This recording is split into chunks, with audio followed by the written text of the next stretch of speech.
ਤਰਸੇਮ ਸਿਓ ਠੀਕ ਹੈ ਤੂੰ? ਪਿੱਛੇ ਹਟ, ਮੈਨੂੰ ਸ਼ੱਕ ਆਉਂਦੀ ਆ। ਤੈਨੂੰ ਚੀਨੀਆਂ ਦੀ ਡਿਜ਼ੀਜ਼ ਹੋ ਗਈ ਸਾਲਿਆ। ਮੈਂ ਰਮਾਨ ਲੈ ਕੇ ਆਉਣਾ, hold on. Don't touch me ਭੈਣ ਚੋਦੇ, ਤੈਨੂੰ ਪਤਾ ਨਹੀਂ ਸ਼ੱਕ ਆਉਣ ਲੱਗੀ ਆ। ਆ ਚੱਕ ਰਮਾਲ ਸਾਲਿਆ, ਇਹਦੇ ਵਿੱਚ ਤੂੰ ਕਰੋਨਾ ਦੀ ਨਾਲੀ ਮਾਰ। ਆਉਣ ਲੱਗਾ। Just give me 1 second. ਕਾਲਾ ਲੈਵਲ ਕੱਢ। I feel greatness. Put my ਨੱਕ ਬੈਕ ਮਾਈ ਫੇਸ ਸਾਲਿਆ। ਓਕੇ, ਆ ਚੱਕ ਲਾ ਦਿੱਤਾ ਮੈਂ।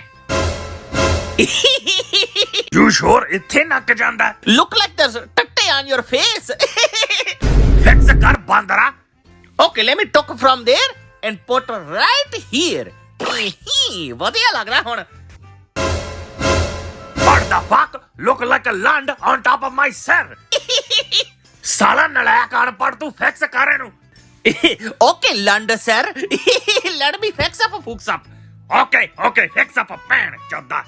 Okay, we take it from here and we put right on your toddy.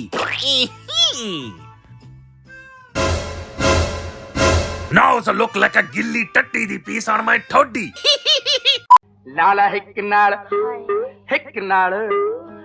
ਨਾਲ ਵੈਰ ਨੇ ਫੜ ਕੇ ਨੀ ਯਾਰ ਕੂੜਾ ਪੱਤ ਵਰਗਾ। ਮੈਨੂੰ ਚੱਕ ਲਾ ਗਲੀ ਦੇ ਉੱਤੇ ਧਰ ਕੇ ਵੇ ਮਿੱਤਰਾ ਮੈਂ ਖੰਡ ਬਣ ਗਈ। ਓ ਲਾਲਾ ਹਿੱਕ ਨਾ ਵੈਰ ਨੇ ਫੜ ਕੇ ਨੀ ਯਾਰ ਕੂੜਾ ਪੱਤ ਵਰਗਾ।